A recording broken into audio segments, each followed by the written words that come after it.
YouTube channel देसी कहानी star पर आप सभी श्रोता और सब्सक्राइबर बंधुओं का हार्दिक स्वागत है। श्रोता, आज की कहानी बहुत ही रोचक है और इस कहानी में एक तोता और एक मैना आपस में वार्तालाप करते हैं। मैना तोता से पूछने लगती है कि हे तोता, आप बताइए कि इस संसार में नर बड़ी है या नारी। तो श्रोताओं, हमारे चैनल पर जो नए श्रोतागण हैं वो हमारे चैनल को सब्सक्राइब कर लें और वीडियो को लाइक अवश्य कर लें। तो चलिए शुरू करते हैं इस रोचक किस्से को कि एक वृक्ष पर एक तोता और मैना दोनों बैठे हुए थे। रात्रि का समय था। मैना तोते से कहने लगी कि हे तोता, कोई ऐसी कहानी सुनाओ जिससे हमारी रात्रि कट जाए। रात्रि अभी काफी लंबी है, तो कोई ऐसी बात बताओ जिससे हमारी रैन कट जाए। तो तोता बोला कि सुनो प्रिय मैना, मैं आपको बात घर विद की बताऊं या बाहर की बताऊं। देखो, बाहर की बात बताऊंगा तो हमें कोई ना कोई भेद मिलेगा, और घर की बात बताऊंगा तो हमारे घर का भेद खुलेगा। तो मैना सोचने लगी कि ये तोता तो किसी के घर का भेद खोलेगा या फिर हमारे घर का भेद खोलेगा। इससे अच्छा है मैं इनसे कोई दूसरा सवाल पूछ लूं। तो मैना कहने लगी कि आप ऐसी बातों को छोड़िए, आप तो ये बताइए कि संसार में नर बड़ा है या नारी। तो तोता कहने लगा, इसमें बात कौन सी है, बड़ा तो इस संसार में नर है, पुरुष है। तो मैना कहने लगी, नहीं, इस संसार में नारी सबसे बड़ी होती है। बोला, नहीं, आप झूठ बोल रही हो। अगर नारी सबसे बड़ी है तो आप इसका प्रमाण बताइए, कोई इसका प्रमाण प्रस्तुत कीजिए, तब मैं मानूंगा कि संसार में नारी बड़ी है, अन्यथा नर तो बड़ा होता ही है। तो मैना तोता से कहने लगी कि सुनो तोता, इस बात का प्रमाण मैं आपको एक किस्से के माध्यम से बताती हूँ, और इस किस्से को ध्यान से और हुंकार भर के सुनना। जहां आपने हुंकार बंद कर दी वहीं मैं किस्से को खत्म कर दूंगी। तो तोता बोला कि चलो आज आप ही कोई किस्सा सुना दीजिए, मैं हुंकार भरूंगा। तो मैना कहने लगी, एक बहुत सुंदर नगरी थी जिसका राजा था विक्रमसेन, और विक्रमसेन के 4 पुत्र थे। चारों पुत्रों की जोड़ी समझो राजा दशरथ के पुत्र राम लक्ष्मण भरत शत्रुघ्न की जोड़ी। ऐसा अथाह प्रेम था चारों पुत्रों के मध्य जो इस संसार में किसी का नहीं हो सकता। श्रोता, सबसे प्यारी जोड़ी इस संसार में 3 ही होती हैं। पहली जोड़ी हंस और हंसनी की होती है। अगर हंस हंसनी में से किसी एक की मृत्यु हो जाए, चाहे नर की हो या नारी की, तो दूसरा उसके वियोग में उसी क्षण अपने प्राण तज देता है। और दूसरी जोड़ी होती है चकवा और चकवी की। अगर इनमें से एक जना मर गया तो दूसरा उसी वक्त अपने प्राणों को छोड़ देता है और अपने प्रियतम के साथ में अपने भी प्राण गंवा देता है। और तीसरी जोड़ी होती है सारस और सारसनी की। ये सबसे अव्वल नंबर की जोड़ी होती है। देसी कहावतों में कहा जाता है कि देखो इनकी जोड़ी समझो सारस की सी जोड़ी। तो सबसे अव्वल नंबर की जोड़ी सारस और सारसनी की होती है। तो श्रोताओं, ऐसी ही जोड़ी उन चारों राजा के पुत्रों की थी, और चारों राजा के पुत्र रोजाना अपने अपने घोड़ों पर अपने महलों से जाते और जंगल में शिकार खेल करके शाम के वक्त वापस अपने महलों में आ जाते। इसी प्रकार का क्रम चलता रहा। तो एक दिन चारों भाइयों ने एक सलाह बनाई, एक मति बनाई कि भैया, हम चारों रोजाना शिकार खेल के वापस घर जाते हैं, आज क्यों ना इस जंगल का मुआयना किया जाए कि ये जंगल कितना बड़ा है। तो चारों भाइयों ने एक सहमति बना के और उस जंगल के भ्रमण के लिए लंबी दूरी के लिए निकल जाते हैं। तो चलते चलते जंगल जंगल, काफी घने घाटी पहाड़ और नदियों को पार करते हुए और वे बहुत दूर चले जाते हैं और धीरे धीरे समुद्र के तट पर पहुंच जाते हैं। तो समुद्र के तट पर खड़े होकर जब चारों भाई समुद्र की तरफ देखने लगते हैं तो क्या होता है श्रोताओं, जहां तक उनकी नजर पहुंचती है, जहां तक निगाह जाती है, वहां तक पानी ही पानी दिखाई देता है। तो चारों भाइयों ने वहां इकट्ठे होकर के और फिर से सलाह बनाई, फिर से सहमति बनाई कि क्यों ना इस पानी का मुआयना किया जाए कि ये पानी कितने दूर तक भरा हुआ है। चारों के पास में दरियाई घोड़े थे जो पानी को चीरते हुए और पानी में बहुत तेज गति से दौड़ सकते थे। तो श्रोताओं, चारों भाई अपने अपने घोड़ों पर सवार होकर के और समुद्र में छलांग लगा देते हैं और चलते चलते जब उन्हें शाम का वक्त हो जाता है और पानी का कोई ओर छेद नहीं आता, पानी का कोई किनारा नहीं आता, तो चारों भाई आपस में भय करने लगते हैं। लेकिन उन्होंने अपने पथ को, अपनी मंजिल को नहीं छोड़ा और चलते चलते आखिरकार वो एक टापू पर पहुंच जाते हैं। और वो टापू इतना सुंदर था जिस पर तरह तरह के रंग बिरंगे फूल, केसर क्यारियां, तरह तरह के झरने, नदी, तालाब, पहाड़, घाटियां, बहुत सुंदर मनमोहक दृश्य, जिसको देख करके चारों भाइयों के मन प्रसन्न हुए और मन में सोचने लगे कि कितना सुंदर बागान है, कितना सुंदर टापू है। ऐसा सुंदर टापू तो हमने आज पहली बार देखा है। तो श्रोताओं, उस टापू के अंदर जैसे ही चारों थोड़ी दूर जाकर प्रवेश करते हैं तो उन्हें एक बहुत ही सुंदर महल दिखाई देता है। वो महल था श्रोताओं दीर्घासुर दानव का। दीर्घासुर दानव बहुत ही भयानक दानव था।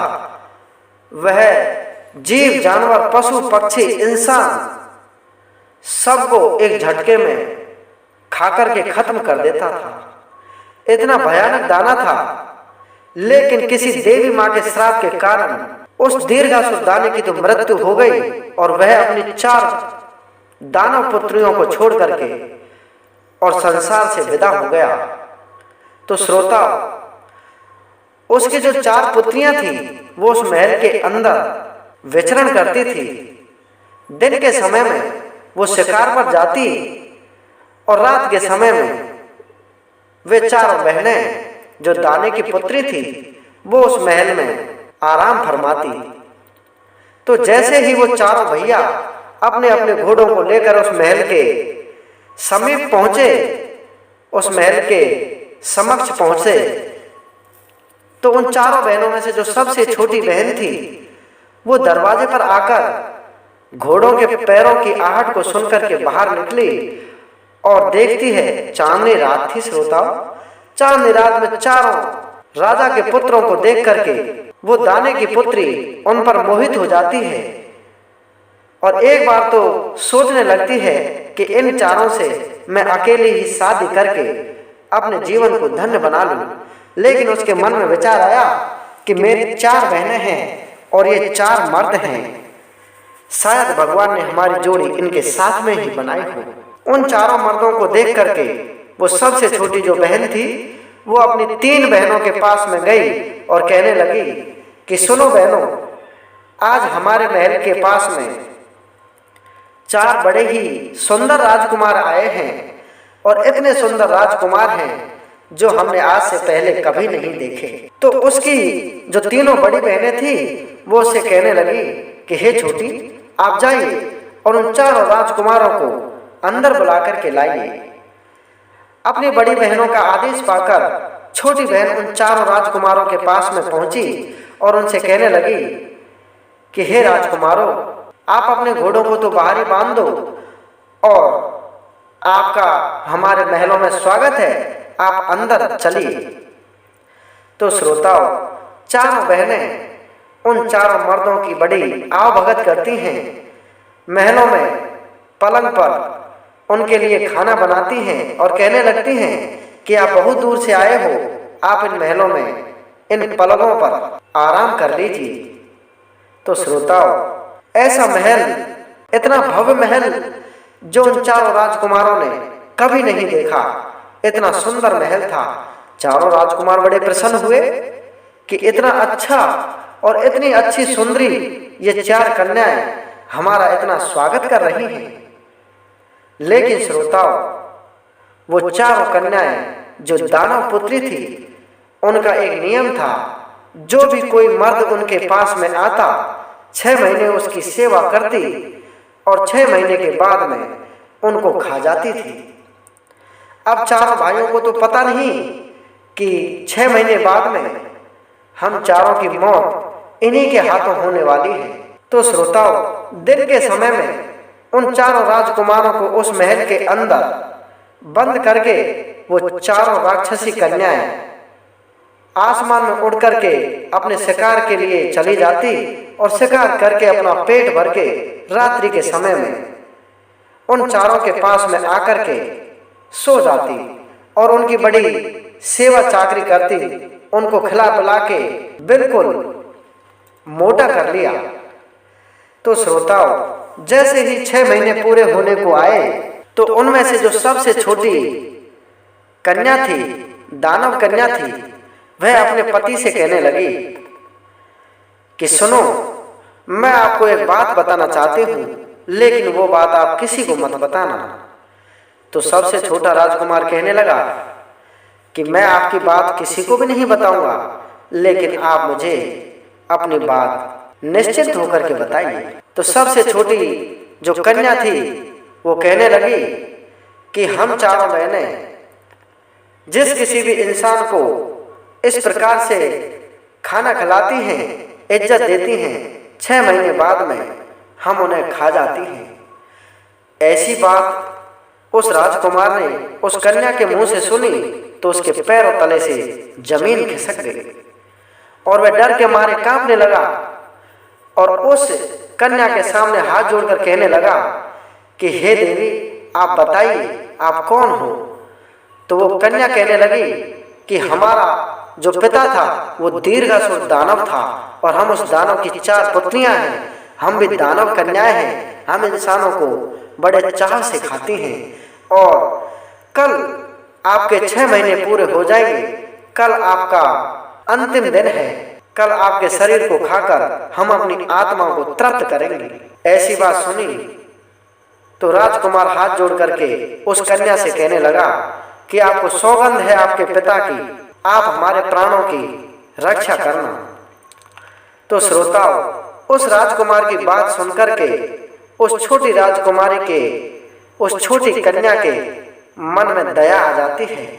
उनका कठोर दिल था वो पिघल गया और कहने लगी कि कल का दिन आपका आखिरी दिन है और कल रात्रि के समय हमारा भोजन आपका ही होगा, लेकिन मैं आपको बचाने की हर संभव कोशिश करूंगी, क्योंकि आप चारों एक ही बाप की संतान हैं। अगर आप चारों को एक साथ मौत मिलेगी तो मौत की भी रूह कांप जाएगी। आपके माँ बाप बिलख बिलख कर अंधे हो जाएंगे आपकी यादों में।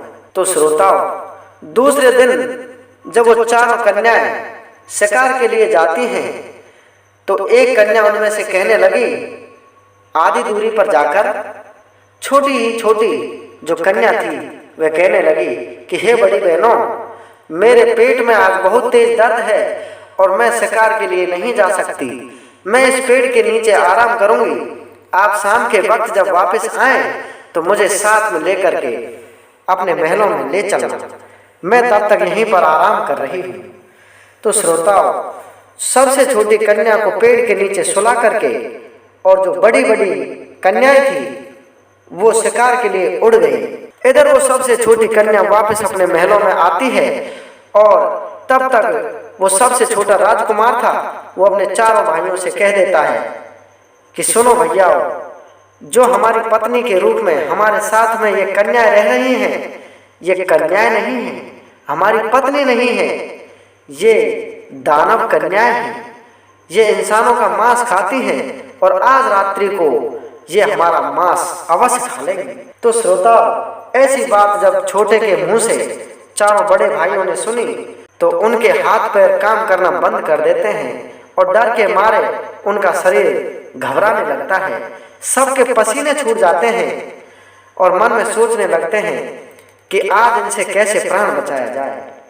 लेकिन श्रोताओं, इतनी ही देर में वो सबसे छोटी दानव कन्या उनके पास में आ पहुंची और वो चारों भैया उस दानव कन्या के पैरों में पड़ गए और हाथ जोड़कर कहने लगे कि हे दानव कन्या, आप हमारे प्राणों की रक्षा करना। तो श्रोताओं, वो दानव कन्या उन चारों राजकुमारों से कहने लगी कि मैं आपकी रक्षा के लिए पेट दर्द का बहाना बनाकर अपनी बहनों से बिछुड़ करके आपके पास में आई हूं और आपको मैं एक रास्ता बताती हूं, उस रास्ते पर चलना। अगर उस रास्ते से आपने इधर उधर दिशा विहीन हो गए तो आपकी मौत आज निश्चित हो जाएगी। और जिस समुद्र से आप आए हो उस आधे समुद्र को आपने अगर पार कर लिया तो उसके बाद में हमारा जादू आप पर नहीं चलेगा, उसके बाद में हमारा जादू विफल हो जाएगा।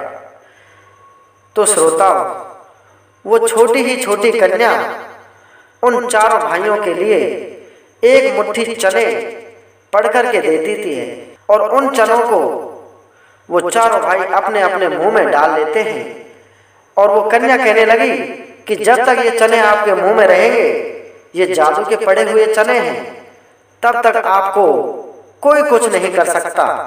लेकिन जैसे ही ये चने आपने अगर पेट में निगल लिए तो आपकी फिर खैर नहीं है। इसलिए ध्यान रखना, इन चनों को अपने मुंह में ही रखना, इनको पेट के अंदर जाने मत देना। तो श्रोताओं, चारों भाई अपने अपने मुंह में चने की दाल रख लेते हैं और अपने घोड़ों पर सवार होकर के और पश्चिम दिशा की तरफ अपना रुख कर लेते हैं और चलते चलते पहुंच जाते हैं समुद्र के तट पर। इधर श्रोताओं, वो सबसे छोटी कन्या वापस उसी पेड़ के नीचे पहुंच जाती है जहां पर उसको अपनी बड़ी बहनों ने छोड़ा था। और जब बड़ी बहनें वापस उसी पेड़ के नीचे आई तो वो सबसे छोटी जो कन्या थी वो उनको उसी पेड़ के नीचे आराम करती हुई मिली और उन तीनों बहनों ने अपनी छोटी बहन को जगाया और कहने लगी कि चलो छोटी, हमारे साथ में उड़ करके अपने महलों में चलो। आज हमारा खाना बहुत ही अच्छे अच्छे मर्दों का होने वाला है। आज हम उन चारों मर्दों को बड़े चाव से खाएंगे। तो श्रोताओं, चारों बहनें उड़ करके वापस अपने महलों में आई तो उन्हें ज्ञात होता है कि यहाँ पर तो कोई नहीं है। चारों मर्द जिन्हें 6 महीने से हमने खिलाया पिलाया मोटा किया, वो चारों के चारों गायब हैं। तो श्रोताओं, वो चारों आपस में एक दूसरे से कहने लगी कि बताओ वो मर्द कहाँ गए। लेकिन सभी ने मना कर दिया कि हम तो उन चारों मर्दों के बारे में कुछ भी नहीं जानते, पता नहीं वो कहाँ गए। तो श्रोताओं, जो सबसे बड़ी कन्या थी वह चारों को आदेश देती है कि चलो मेरे साथ में उन चारों को पकड़ेंगे, वो समुद्र में होकर जाएंगे कितनी दूर, सारा दिन चलने पर भी वो समुद्र को पार नहीं कर सकते। तो श्रोताओं, चारों कन्याएं उड़ करके और उसी समुद्र के तट पर आ जाती हैं जहां पर चारों राजकुमार अपने घोड़ों पर सवार होकर के और समुद्र को पार करने की जिद कर रहे थे। चारों घोड़ों में चाबुक मारते हैं राजकुमार और घोड़े बड़े तेज गति से और समुद्र को चीरते हुए दूरी को नजदीक कर लेते हैं। तो श्रोताओं, इतनी ही देर में उन चारों दानव कन्याओं की निगाह उन राजकुमारों पर पड़ जाती है और बड़ी राजकुमारी कहने लगती है कि देखो वो जा रहे चारों मर्द, उन पर हमारा जादू चलाओ और उन्हें वापस खींचकर किनारे पर लाओ। तो श्रोताओं, 3 कन्याएं तो जादू चलाती हैं, लेकिन चौथी कन्या उन्हें बचाने के लिए बिल्कुल भी जादू नहीं चलाती है, लेकिन अपने प्राण बचाने के लिए, क्योंकि अगर उन्हें पता चल जाता कि इसने उन्हें भेजा है तो वो तीनों कन्याएं मिलकर उसे खा जाती। तो चौथी कन्या अपना जादू नहीं चलाती है और तीनों कन्याएं उन राजकुमारों पर अपना जादू चलाती हैं, लेकिन जादू विफल हो जाता है, क्योंकि उन राजकुमारों के मुंह में पड़े हुए चने की दाल रखी हुई थी और जब तक उनके मुंह में दाल है तब तक उनका जादू उन पर कोई असर नहीं करेगा। तो श्रोताओं, जब उन चारों जादूगरनियों का, उन दानव कन्याओं का जादू विफल होता है तो सबसे बड़ी जो जादूगरनी दानव कन्या थी उसको शक हो जाता है कि हमारा जादू आज तक विफल नहीं हुआ, इसमें कुछ ना कुछ तो गड़बड़ है और इसमें हमारी ही चारों बहनों में से किसी एक का हाथ अवश्य है। तो श्रोताओं, जैसे ही वो चारों आधे समुद्र को पार करने के लिए उस किनारे पर पहुंच जाते हैं, उस बीच पर पहुंच जाते हैं जहां पर आधा समुद्र इधर और आधा समुद्र पीछे, तो वहां पर जाते जाते पहला घोड़ा पार कर गया उस समुद्र के आधे हिस्से को, दूसरा घोड़ा पार कर गया और तीसरा घोड़ा भी उस समुद्र के आधे हिस्से को पार कर गया। लेकिन श्रोताओं, जैसे ही चौथा घोड़ा और उस समुद्र के आधे हिस्से को पार करने लगता है तो सबसे बड़ी जो दानव कन्या थी वो घोड़े की पूंछ के लटक जाती है और घोड़े को अपने बल से रोक देती है। ना तो घोड़ा आगे बढ़ पाता है और ना घोड़ा पीछे। पानी का गहरा समुद्र था, घोड़ा काफी जोर करता है, लेकिन वो सबसे बड़ी दानव कन्या थी, वो बड़ी ताकतवर थी। उसने घोड़े की पूंछ पकड़ के उसी स्थान पर रोक दिया। तो श्रोताओं, अब चारों के बीच में मुसीबत फंस गई। तो सबसे बड़ा जो राजकुमार था, जो तीनों राजकुमार उस आधे समुद्र को पार कर गए थे, उन्होंने उन्हें आवाज लगाई कि सुनो सबसे छोटे भैया, आप अपनी तलवार को निकालो और घोड़े की पूंछ को काट दो, इसी में हमारी भलाई हो सकती है। तो श्रोताओं, उस सबसे छोटे राजकुमार ने अपनी म्यान में से तलवार निकाली और घोड़े की पूंछ को अलग कर दिया और घोड़े की पूंछ जैसे ही अलग हुई, सबसे बड़ी दानव कन्या पीछे जाकर पड़ी और घोड़ा आगे जाकर के खिसक गया। तो श्रोताओं, कुछ तो घोड़े ने जोर लगाया और कुछ पहले से जोर लगा हुआ था उस दानव कन्या का, तो घोड़ा तुरंत उस आधे समुद्र को पार कर लेता है और चारों राजकुमार उस आधे समुद्र के दूसरी तरफ और चारों जो कन्याएं थी, जो दानव कन्याएं थी, वो समुद्र के इस तरफ। जब चारों राजकुमारों के प्राण बच गए तो सबसे बड़ी राजकुमारी कहने लगी कि हे राजकुमारों, इस समुद्र के उस तरफ हमारा जादू काम नहीं करता और आपके चारों के प्राण बच गए। अब हमारा जादू आप पर कुछ नहीं करेगा, लेकिन आप हमें एक भेद बता दो कि आपको ये जादू सिखाया किसने जो हमारे जादू को काट सके, इसमें किसका भेद है? ये बात अगर आप बता दो तो आपकी बड़ी मेहरबानी होगी और हमारे मन का संशय मिट जाएगा। तो श्रोताओं, सबसे छोटे राजकुमार ने उन्हें पहले ही समझा दिया कि आपको बताना नहीं है, लेकिन जो विधि का विधान होता है, जो होनी होती है, उसको कोई नहीं टाल सकता। सबसे बड़े राजकुमार उस बात को भूल जाते हैं और मन में सोचने लगते हैं कि आधे समुद्र को पार करने के बाद में इनका जादू हम पर कुछ नहीं करेगा, अब तो ये कर ही क्या सकती हैं। तो उसने सबसे छोटी बहन का नाम ले दिया और कह दिया कि इसने हमें पढ़कर के चने की दाल हमारे मुंह में रखी थी और वो जादू इतना भयानक था कि उसने आपके तीनों के जादू को काट दिया और आपकी सबसे छोटी बहन ने हमें बचाया है। तो श्रोताओं, इतना पुण्य का काम किया उस सबसे छोटी लड़की ने, लेकिन उस मर्द ने उन्हें धोखा दे दिया और वो तीनों बहनें थी, जो तीनों बड़ी दानव कन्याएं थी, वो मिलकर के सबसे छोटी कन्या को खा जाती है। तो मैना कहने लगी तोता से कि देखो तोता, कि संसार में नारी कितनी बड़ी होती है। तो तोता कहने लगा कि आपकी इस कहानी में तो नारी ही बड़ी है। तो मैना कहने लगी कि कहानी में नहीं, सच में एक नारी बहुत बड़ी होती है, नारी से बड़ा नर कभी नहीं हो सकता। लेकिन फिर भी तोता कहने लगा कि नहीं, इस संसार में नर ही बड़ा होता है। तो मैना कहने लगी कि आप इसका कोई प्रमाण बताओ, आप इसकी कोई कहानी बताओ कि कैसे नर बड़ा होता है। तो श्रोताओं, तोता मैना से नर बड़ा होने की कहानी कहता है और जिन श्रोताओं को ये कहानी सुननी है कि नर कैसे बड़ा होता है, वो इसके दूसरे भाग के लिए कमेंट करें और कमेंट बॉक्स में लिखें कि हमें अगला भाग सुनना है। तब जाकर के मैं अगले भाग को डालूंगा अन्यथा नहीं डालूंगा।